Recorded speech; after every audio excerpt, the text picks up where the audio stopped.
In the outskirts of Nairobi lies Odhero, a town 20 kilometers from the city center. This is where Steve Okallo has established his academy for emerging talents, his sport of choice fencing, a relatively unknown sport in Kenya. Steve took up fencing in 2005 when he visited family in Germany, and this is where he acquired his coach's license. It's a very expensive sport, but if we coordinate here in Kenya, it can be cheaper because of the jackets. We can make it locally here, but the sleeve, but the jacket is a special jacket which does not penetrate the steel cannot penetrate in it. As the aspiring fencers demonstrate, the objective of the game is to score touches on your opponent. Off-target touches top the bout, but are not scored, and usually the first to score 5 touches wins the bout.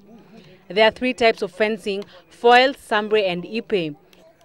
Foil fencing mainly targets the torso area and uses a light one-handed sword designed exclusively for thrusting. Sambre fencing targets the area above the waist, excluding the hands and the back of the head. The equipment used is called a weapon in fencing terms, and the one used in sambre is a light and flexible blade that easily bends from side to side. The protective kit in fencing includes a mask, a protective jacket, but unlike the one I have on, it has to be extremely fitting, custom-made shoes, gloves and a plastron, which we do not have here. The Kenya Fencing Academy was set up in October last year. With basic equipment, Steve was sent by family and friends from Germany. Fencing is an indoor sport played on conductive strips stuck onto floors, but at the academy in Odhero, invention is the name of the game as they practice on the dirt ground of a local church. Despite the lack of proper equipment and an ideal location, the under-14 potential fencers are not deterred. Nilianza fencing kutoka hii month imeisha, tumetoka mpaka sai. Na bado nitaendelea kufanya. Na umeonaje hiyo sport? Nimeona iko vizuri kwa sababu tukiendelea hivyo tutaenda hadi champions tushinde. Steve's academy consists of 15 students from around the Odhero area who he intends to use to grow the sport in the country.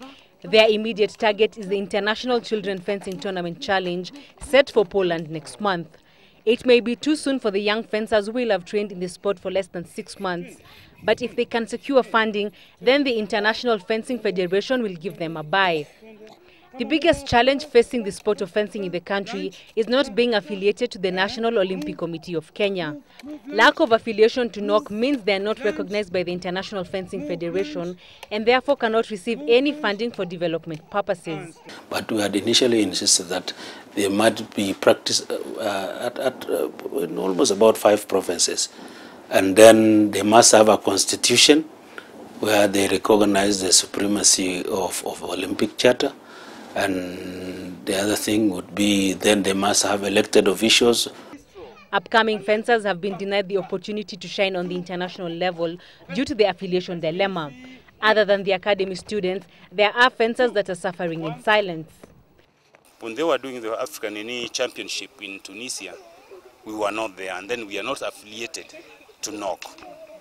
So this year, no, but what I'm hoping and what I'm having the kids, you can see they are under 14. Another 4 years, they'll be senior and they will be ready for the games. The sport may be in its infancy locally, but only time will tell if it will eventually be viable in Kenya. Maureen Mwende, Citizen Sports.